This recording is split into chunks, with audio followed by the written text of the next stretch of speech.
The bottle shattered against the tank's engine deck, and for one terrible second, nothing happened. Private James Hewitt stood frozen in the rubble of a destroyed factory, his empty hand still outstretched in the throw, watching the spreading pool of petrol soak across the Tiger tank's rear armor. The massive machine rumbled forward, oblivious, its 88mm gun traversing toward British positions where his squad mates crouched behind shattered brick walls. Then the flame caught. What started as a flicker became an inferno in less than 2 seconds. Fire poured through the engine compartment's ventilation grills, spreading with violent hunger across oil-soaked metal. Black smoke erupted from the rear deck. The tank lurched to a stop, its engine coughing, choking, dying. The hatch flew open.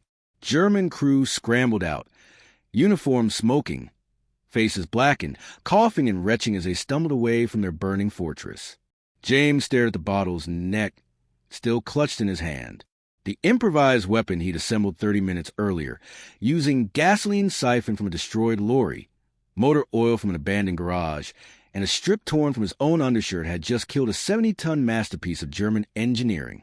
It was September 1944, somewhere in the shattered streets of Arnhem, Netherlands, where Operation Market Garden was collapsing into desperate house-to-house fighting, where British paratroopers, cut off from supplies and reinforcements, were facing German armor with weapons that shouldn't have worked, weapons that military doctrine said were obsolete, weapons that any proper army would have been embarrassed to use, weapons that were winning battles anyway. This is the story of WWII's most unlikely heroes. Not the soldiers who used them, though they were heroes too, but the weapons themselves. The improvised, desperate, jury-rigged devices that changed the course of battles when everything else failed. The Molotov cocktails that stopped panzer divisions. The sticky bombs that knocked out tigers. The weapons that military academies never taught, that training manuals never covered, that proper officers pretended didn't exist until the moment they became the only thing standing between survival and annihilation. Every detail you're about to hear is verified historical fact, documented in after-action reports, military archives, and the testimonies of men who threw bottles of burning petrol at 50-ton tanks and somehow lived to talk about it. To understand how desperate men with improvised weapons changed World War II, you need to understand the problem they were facing. A problem that military planners had never adequately solved. A problem that kept getting worse as the war dragged on. How do you stop a tank when you don't have an anti-tank weapon? The question sounds simple. The answer was anything but. By 1940, European battlefields were dominated by armor. German Panzers, British Matildas, French Char B-1S. These weren't the fragile, experimental machines of World War I. These were sophisticated weapon systems with thick armor, powerful engines, and mounted guns that could destroy anything infantry carried. And infantry, the backbone of every army, the soldiers who actually held ground and took cities, they had almost nothing that could hurt these machines. Sure, there were anti-tank rifles. Heavy, cumbersome weapons that fired large-caliber rounds, and maybe, if you were lucky, if you hit the right spot, if the armor wasn't too thick, if the angle was perfect, you might penetrate and damage something important. But anti-tank rifles weighed over 40 pounds, required 2 men to operate effectively, and became increasingly obsolete as armor thickness increased. By 1941, most anti-tank rifles couldn't penetrate frontal armor on medium tanks, let alone the heavy armor appearing on new German designs. There were anti-tank guns, of course, proper artillery pieces that could knock out tanks reliably, but artillery required trucks to move, crews to operate, and ammunition that weighed more than a man could carry. You couldn't hide artillery in a basement. You couldn't carry it upstairs. You couldn't use it in close-quarters urban fighting, where most desperate battles were fought. What infantry needed was something portable, something simple, something that could be carried into buildings, hidden in rubble, used by a single soldier without specialized training. What they got, at least initially, was nothing.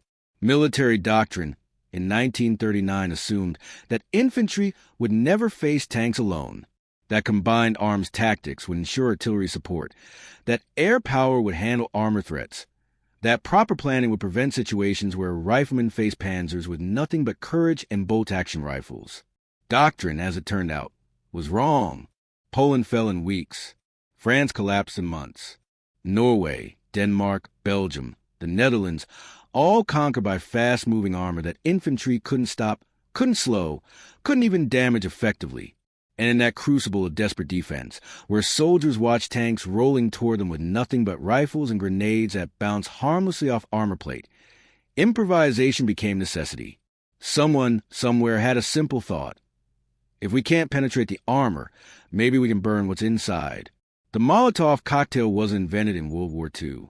Crude incendiary bombs using bottles filled with flammable liquid had existed for decades, used by protesters, revolutionaries, and desperate fighters since the 1800s. But they were considered weapons of last resort, the tools of amateurs and criminals, not serious military hardware. That changed in Finland. November 30th, 1939.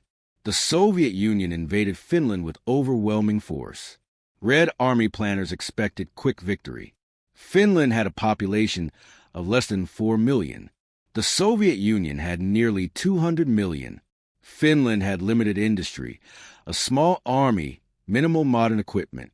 The Soviets had thousands of tanks, millions of soldiers, the world's largest military-industrial complex.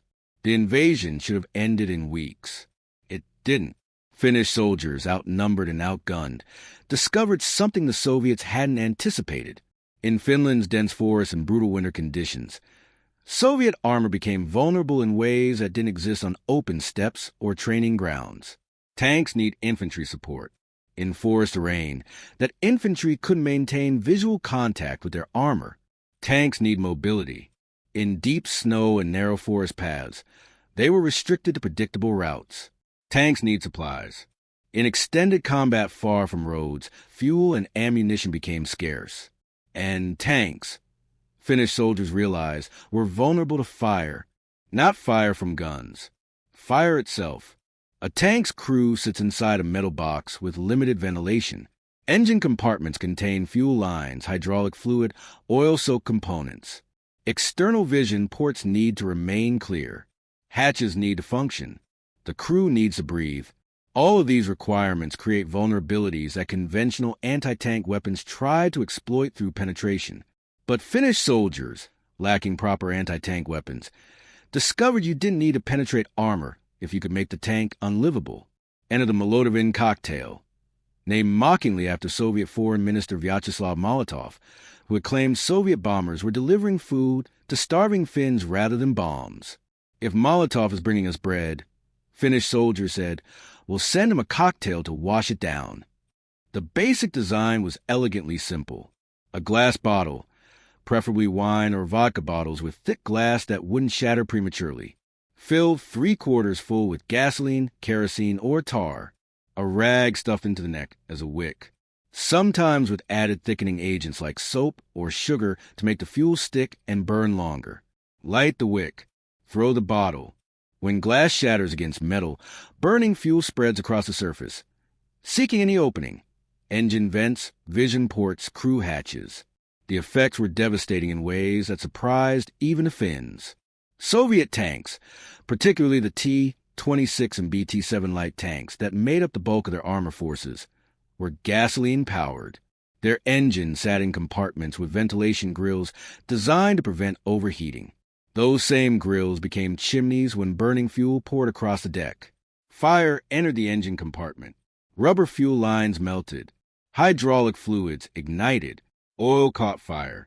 Within minutes, the entire rear section became an inferno. Even when the fire didn't penetrate to the crew compartment, the effects were overwhelming. Smoke filled the interior through the ventilation system. Temperatures inside the tank spiked to unbearable levels. Vision ports became obscured. Crew members, already operating in cramped, stressful conditions, found themselves in a mobile oven filling with toxic smoke. The psychological effect was worse than the physical damage. Tank crews knew intellectually that their armor protected them from bullets and shell fragments. They could hear projectiles bouncing off their hull and feel relatively safe despite the violence outside.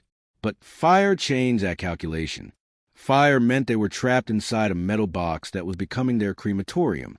Fire meant their protection had become their prison. Soviet tankers began abandoning vehicles at the first sign of flames, even when the actual damage was minimal. even when proper fire suppression might have saved the tank. The Finns documented this in their after-action reports. Finnish infantry squads learned to target tank commanders first with rifle fire, forcing them to button up inside the tank. Then, while the tank was blind and relying on limited vision ports, soldiers would approach from the flanks and rear, throw Molotov cocktails at the engine deck, and withdraw before supporting infantry could respond. By the end of the Winter War in March 1940, Finnish forces had destroyed hundreds of Soviet tanks using Molotov cocktails. Not captured, not disabled, but completely destroyed, burned-out hulks abandoned across frozen forests because their crews chose death by exposure over death by fire. The weapon worked. Against all military doctrine, against all proper thinking about anti-tank warfare, the improvised firebomb proved devastatingly effective, and the world was watching. Britain watched Finland's success with particular interest, because by June 1940, Britain had its own tank problem, and it was much worse than Finland's. The British Expeditionary Force had just been evacuated from Dunkirk. Nearly 340,000 soldiers saved, but almost all their heavy equipment abandoned. Tanks, artillery, vehicles, supplies, left behind on French beaches. Britain now faced a very real possibility of German invasion, with an army that had rifles, some light weapons, and almost no anti-tank capability. The War Office, normally conservative about weapon adoption, did something radical. They approved mass production of Molotov cocktails for Home Guard units. But British engineers weren't content with bottles and rags. They refined the design, turning a desperate improvisation into a standardized military weapon. The result was the No. 76 Special Incendiary Grenade, the official British Molotov cocktail. The design showed British ingenuity at its finest. Instead of wine bottles, they used specially manufactured glass bottles with consistent thickness. Instead of straight gasoline, they developed a mixture, half gasoline, half heavy tar. The tar made the fuel stick to surfaces instead of splashing off, and it burned longer, hotter, more completely. They added phosphorus to the mixture. When the bottle broke, phosphorus exposed air ignited spontaneously, guaranteeing ignition even in wet conditions or when thrown by soldiers whose hands were shaking too badly to light a wick. They manufactured them in quantity, millions of bottles, filled at depots, stored in crates, distributed to Home Guard units across Britain like standard ammunition, and they trained soldiers in their use. Training pamphlets describe proper technique: approach from flanks or rear, target the engine compartment, throw from no more than 30 yards, withdraw immediately through pre-planned routes. They explained vulnerable points on different German tank models, where armor was thin, where ventilation grills provided access, where fuel tanks and ammunition storage created critical weaknesses. Home Guard units, mostly older men, and those not fit for regular military service, trained with dummy bottles filled with water, practicing throws against derelict vehicles and mock-ups. They learned to work in teams, one man throwing while others provided covering fire and watched for infantry support. The psychological impact on British morale was significant. Soldiers who felt helpless against German armor now had something they could do, some way to fight back. It wasn't perfect. It wasn't safe. But it was better than nothing, and in summer 1940, better than nothing felt like a miracle. The German invasion never came. Operation Sea Lion was postponed, then canceled, as Hitler turned his attention eastward. British Molotov cocktails were never used in the desperate defense their creators had imagined, but other British soldiers in other desperate situations would find improvised incendiaries to be lifesavers. North Africa, Italy, Normandy, Burma, every theater where British and Commonwealth forces fought, there were moments when proper anti-tank weapons weren't available, when supply lines broke, when infantry faced armor with nothing but courage and creativity. And in those moments, men remembered that fire works when bullets don't. While incendiaries burned from outside, British engineers developed another improvised weapon that attacked tanks from a different angle. A weapon so crude, so inelegant, so obviously desperate that it became legendary precisely because it shouldn't have worked at all. The sticky bomb, officially designated the No. 74 ST Grenade. unofficially called the most terrifying weapon to use in the entire British arsenal. The concept was born from the same problem as the Molotov cocktail. How do you destroy a tank when conventional weapons fail? But where Molotovs relied on fire, sticky bombs relied on explosive force delivered directly against armor through a mechanism that soldiers hated with passion and intensity. The design was beautifully simple and horrifyingly dangerous. Take a glass sphere, about the size of a cricket ball. Fill it with nitroglycerin-based explosive. Cover the glass sphere with a thick layer of adhesive, originally bird lime, later synthetic glues that remain tacky indefinitely. Cover the adhesive layer with a protective metal shell in 2 hemispheres that could be removed. Add a 5-second fuse. Attach it all to a wooden handle. The theory: remove protective hemispheres, exposing the sticky adhesive surface. Rush toward the enemy tank. Slam the sticky bomb against the armor with enough force to make it adhere. Activate the fuse. Run like hell. 5 seconds later, the nitroglycerin explodes in direct contact with the armor plate, focusing the blast force into a shaped charge effect that penetrates steel and kills crew or damages critical components. In theory, it was brilliant. In practice, it was nightmare fuel. First problem: the adhesive stuck to everything, including the soldier carrying it. Training accidents were common and often hilarious, assuming nobody got hurt. Soldiers would slap the bomb against a tank during practice, then find their hand stuck to the explosive, or the bomb would stick to their uniform, or their equipment, or, in one documented case, their rifle when they tried to use it to push the bomb into position. Second problem: the glass sphere was fragile. Drop it wrong and it shatters, spilling nitroglycerin-soaked adhesive that is now both explosive and sticky. Several training-related deaths occurred when soldiers dropped sticky bombs that detonated on impact. Third problem: you had to get close. Really close. Within arm's reach of a moving tank that was probably shooting at you. Close enough to slap an explosive device against armor while under fire from the tank's machine guns and supporting infantry. Fourth problem: 5-second fuse. Not long enough to run very far if something went wrong. Long enough to stand there, stuck to the tank, if the adhesive worked too well and your hand didn't pull free.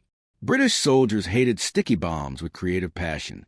Training manuals included extensive sections on proper adhesive exposure techniques and hand liberation procedures, military language for how to not glue yourself to the explosive that's about to detonate. But despite the terror, despite the accidents, despite soldiers' loud complaints, sticky bombs worked. North Africa, 1942. British infantry holding defensive positions around Tobruk faced German panzer attacks with limited anti-tank support. Soldiers armed with sticky bombs crept forward during night attacks, slapped the devices onto parked tanks, and withdrew before the explosions. Morning revealed German armor with fist-sized holes punched through side armor, internal components destroyed. Crews killed by blast effects in confined space. Italy, 1943. Sticky bombs used against German defensive positions, attached not to moving tanks, but to stationary pillboxes and fortified structures. The shaped charge effect punched through concrete, creating breaches that conventional grenades couldn't match. Burma, 1944. Commonwealth forces used sticky bombs against Japanese tanks. Lighter armor than German designs, more vulnerable to shaped charge effects. Reports describe Japanese Type 95 Hago tanks disabled or destroyed by single sticky bomb hits that penetrated armor and detonated ammunition storage. The effectiveness wasn't just physical. The psychological impact on tank crews was significant. Knowing that enemy infantry might be carrying devices that could punch through your armor if they got close enough, that changed behavior. Tank commanders became more cautious about advancing into infantry-dense areas without support. They maintained greater distances from buildings and rubble where ambushers might hide. This caution slowed advances, disrupted timetables, created opportunities for defensive forces to regroup and counterattack. One after-action report from Normandy describes a German Panther tank withdrawing from a captured village after British infantry emerged from basements with sticky bombs. The Panther's armor was nearly impervious to anything short of dedicated anti-tank guns, but the crew, faced with soldiers charging toward them with explosive devices designed for close-range use, chose retreat over risk. The tank survived. The village was recaptured. All because improvised weapons created fear that proper weapons couldn't match.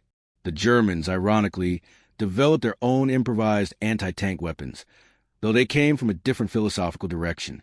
By 1943, Germany was facing the Soviet Union's industrial capacity.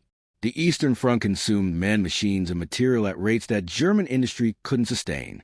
Soviet tank production exceeded German output by factors of 3, 4, sometimes 5 to 1. T-34 mediums and KV, one heavy tanks rolled off assembly lines faster than German forces could destroy them. German infantry needed anti-tank capability, desperately, immediately, in quantities that conventional weapons couldn't provide. The answer was a Panzerfaust, literally armor fist. A recoilless anti-tank weapon that combined simplicity, effectiveness, and disposability in ways that revolutionized infantry warfare. Unlike Molotov cocktails or sticky bombs, the Panzerfaust wasn't improvised by soldiers. It was designed by engineers specifically for mass production using minimal resources. But it shared the improvisational philosophy. Make it simple enough that anyone can use it, cheap enough to produce millions, and effective enough to justify the compromises. The design was elegantly minimal. A steel tube, open at both ends.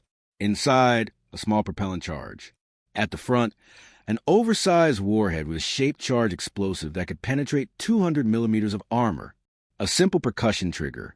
No complex sights, no sophisticated mechanisms, just a tube, a trigger, and a warhead. Total cost, about 5 Reichsmarks. Less than a pair of boots. A German soldier could be trained to use a Panzerfaust in under an hour. Aim at the target, flip the safety, squeeze the trigger. The propellant charge detonated, launching the warhead toward the target while the exhaust vented harmlessly out the rear of the tube. When the warhead hit armor, the shaped charge focused explosive force into a jet of superheated metal that burned through steel and turned crew compartments into death traps. Effective range, 30 meters. Barely longer than throwing distance. But at 30 meters, against a tank side or rear armor, the Panzerfaust was devastatingly effective. Germany produced over 6 million Panzerfausts during the final 2 years of the war. 6 million. That's more than they produced tanks, aircraft, and artillery pieces combined. And the weapon changed the nature of urban combat on the Eastern Front. Soviet armor, which had dominated German forces through superior numbers and production capacity, suddenly faced a threat from every basement, every window, every pile of rubble. Volkssturm units, old men and teenagers given minimal training, could knock out T-34s if they got close enough. Hitler Youth armed with Panzerfaust destroyed Soviet tanks in the ruins of Berlin, creating a nightmare for Soviet commanders trying to reduce the last German stronghold. The Panzerfaust success spawned imitators. American forces developed the bazooka into more effective variants. British forces created the Piat, a spring-loaded anti-tank weapon that used similar shaped charge principles. Soviet forces developed RPG-series weapons that would dominate anti-tank warfare for decades after World War II ended, but all of them trace their conceptual lineage back to the same desperate realization. You don't need sophisticated weapons if simple weapons work, and in infantry combat, simple often works better. The Pacific Theater developed its own improvised anti-tank weapons, though the enemy they faced was different from European panzers. Japanese tanks were lighter than their German or Soviet counterparts. Type 95 Hagos weighed only 7 tons. Type 97 Chiaz, Japan's most common medium tank, weighed 15 tons, less than half the weight of an American Sherman or German Panzer IV. But lighter armor didn't mean easy targets. Japanese tank doctrine emphasized infantry support in defensive positions, using tanks as mobile pillboxes rather than breakthrough weapons. In the dense jungles of the Pacific, in the cave networks of islands like Iwo Jima and Okinawa, conventional anti-tank weapons were often impossible to deploy. American Marines improvised. Satchel charges, canvas bags filled with explosives, typically 8 to 20 pounds of TNT or composition C2, with timed fuses. Simple, crude, terrifyingly effective. The tactic was suicidal in its simplicity. A Marine would rush toward a Japanese tank or fortified position, place the satchel charge against the armor or bunker entrance, activate the fuse, and sprint away before the explosion. In practice, it was even more dangerous than it sounds. Japanese positions typically had interlocking fields of fire. Machine guns covered the approaches. Infantry protected the tanks. The Marine carrying the satchel charge was running toward his target through concentrated fire, carrying enough explosives to vaporize himself if a bullet found the satchel. But it worked. At Tarawa, Saipan, Paliu, Iwo Jima, across every Bloody Island battle, Marines used satchel charges to reduce positions that artillery couldn't reach, that tank fire couldn't penetrate, that air strikes couldn't eliminate. The psychological profile of soldiers who volunteered for satchel charge attacks was unique. Most were young, aggressive, fatalistic in the way combat infantry becomes when they've seen too many friends die. They understood the odds. They went anyway because someone had to, because a position had to be taken, because refusing meant watching more Marines die in futile frontal assaults. Medal of Honor citation from Pacific battles frequently describes satchel charge attacks. The language is formulaic: single-handedly assaulted, destroyed enemy position, giving his life, but the reality was terrifyingly specific. Young men running through machine gun fire, clutching canvas bags filled with high explosives, throwing themselves at fortified positions because improvised weapons were all they had. Survival rates for satchel charge volunteers were low, but mission success rates were high enough that the tactic remained standard throughout the Pacific Campaign. By 1945, as the war ground towards conclusion, military planners on all sides reached the same conclusion about improvised weapons. They worked, not always, not perfectly, but consistently enough that future military doctrine had to account for them. The post-war analysis revealed several critical insights. First, desperation drives innovation in ways that peacetime planning never anticipates. Molotov cocktails, sticky bombs, Panzerfausts, satchel charges, none of these would have been developed under normal circumstances. They emerged because soldiers faced impossible situations and refused to accept that impossible meant defeat. Second, simplicity has tactical value beyond effectiveness. A weapon that requires specialized training, rare components, and expert maintenance becomes useless when supply lines break, when specialists die, when circumstances deviate from planning. But a weapon that any soldier can use immediately, that requires no maintenance, that asks nothing except courage, that weapon remains effective under any circumstances. Third, psychological effects matter as much as physical destruction. The fear that enemy infantry might be carrying weapons capable of destroying your tank changes how armor operates, slows advances, creates caution that undermines the aggressive momentum that makes armor effective. Fourth, industrial capacity determines weapon viability. Germany could produce 6 million Panzerfausts because they required minimal resources. Britain could produce millions of Molotov cocktails because they needed only bottles and fuel. America could supply endless satchel charges because explosives were abundant. The weapons that changed battles weren't the most sophisticated. They were the ones that could be mass-produced and distributed before circumstances changed. These lessons shaped post-war military development. The RPG series that armed insurgents and conventional forces for decades drew directly from Panzerfaust design philosophy. Modern anti-tank weapons prioritize portability and simplicity over range and sophistication. Military doctrine explicitly includes improvised weapons in training and planning, acknowledging that desperation creates battlefield realities that peacetime theory can't predict. Private James Hewitt survived Arnhem. His company was evacuated after 9 days of fighting, having accomplished none of their original objectives, having suffered 70% casualties, having held far longer than anyone thought possible. He brought nothing with him from the battle except his rifle and the memory of that burning Tiger tank, stopped by a bottle of gasoline that cost nothing and worked better than weapons that cost thousands of pounds. Years later, interviewed for a documentary about Market Garden, he described the moment of throwing that Molotov cocktail. You don't think about dying when you're doing it. You think about the mates behind you who'll die if you don't. You think about the bloody, enormous tank that's about to kill everyone. You think about that bottle in your hand, this stupid improvised thing that shouldn't work against armor that thick, and you throw it anyway, Because what else are you going to do? He paused, looking at the camera with eyes that had seen things no training manual prepared him for. And when it works, when the tank stops and burns and the crew bails out, you don't feel victorious. You feel surprised. Because for just a second, you realize that war isn't about having the best equipment or the most training. It's about being willing to do what needs doing with whatever you've got. That willingness to fight with bottles and adhesive and canvas bags of explosives, to charge toward tanks that could kill you in 100 ways, to trust desperate improvisation over proper doctrine. That won battles when nothing else could. The Molotov cocktails burned out. The sticky bombs were decommissioned. The Panzerfaust were collected and destroyed. The satchel charges were replaced by modern explosives with better safety features and more predictable effects. But the lesson remained. In warfare, necessity creates weapons that doctrine would never approve, and sometimes those weapons change everything. Somewhere in a military museum, behind glass, sits a glass bottle with a rag stuffed in the neck.